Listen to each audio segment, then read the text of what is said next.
ভোরের কোমল আলো ধীরে ধীরে ছড়িয়ে পড়েছে সবুজ বনের ওপর। গাছের পাতার ফাঁক দিয়ে সোনালি রোদ এসে পড়ছে মাটিতে।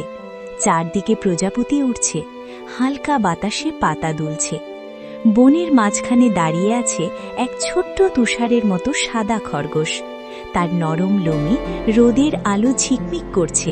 সে চারদিকে তাকিয়ে মুচকি হেসে বলল,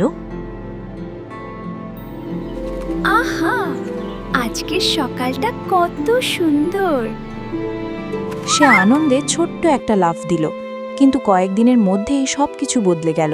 বনে ভয়ঙ্কর খরা নেমে এলো। পুকুরের জল প্রায় শেষ, মাটিতে ফাটল ভরেছে, গাছের পাতা শুকিয়ে বাদামি হয়ে গেছে।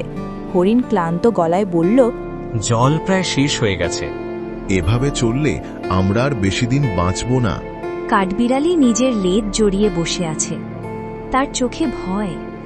সাদা খরগোশ একটু দূরে দাঁড়িয়ে সব শুনছিল, তার চোখেও দুশ্চিন্তার ছাপ। হঠাৎ সে সাহস করে সামনে এসে বলল, আমি শুনেছি বনের গভীরে একটা লুকানো ঝর্ণা আছে, কিন্তু আমি শুনেছি ওই পথ খুব বিপজ্জনক। আমি ছোট হতে পারি, কিন্তু চেষ্টা তো করতে পারি। পরদিন ভোরে সে রওনা দিল। পথ ছিল কঠিন, কাটাঝোপ তার নরম সাদা লোমে আঁচড় কাটল।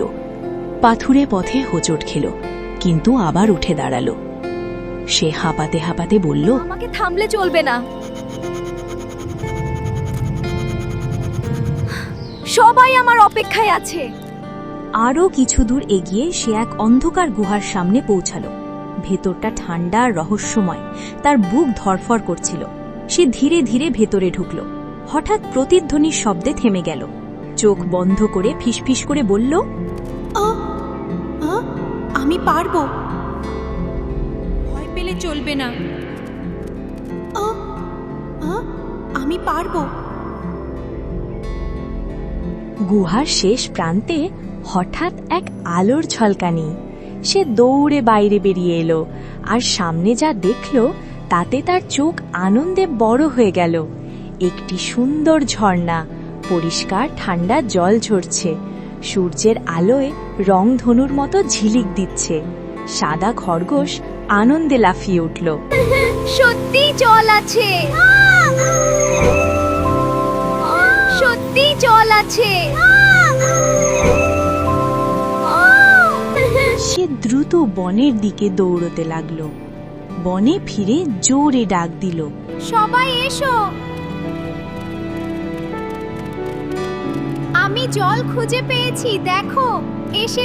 সব প্রাণী প্রথমে অবাক হল, তারপর তার পেছন পেছন ছুটল। গুহা পেরিয়ে যখন তারা ঝর্ণার কাছে পৌঁছালো, সবাই অবাক হয়ে গেল। ঠান্ডা জল পান করে সবার মুখে হাসি ফুটে উঠল। ভালুক আবেগ ভরা কণ্ঠে বলল, তুমি আমাদের জীবন বাঁচিয়েছো। আমরা তোমাকে ছোট ভেবেছিলাম। সাহস থাকলে যে কেউ বড় কাজ করতে পারে।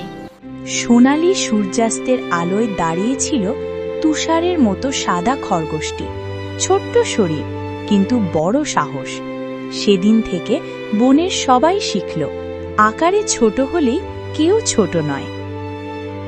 এই গল্প থেকে আমরা শিক্ষা পাই যে আকার বা শক্তি বড় কথা নয়, সাহস, আত্মবিশ্বাস এবং দৃঢ় মনই আসল শক্তি। ছোট হলেও যদি মন বড় হয় এবং চেষ্টা করার সাহস থাকে, তবে যেই কেউ বড় কাজ করতে পারে। আমরা আরও শিখি যে অন্যকে ছোট করে দেখা উচিত নয়, কারণ কখন যে কে সবার উপকার করবে তা আগে থেকে বলা যায় না। ভয়কে জয় করে এগিয়ে গেলে সাফল্য একদিন আসবেই।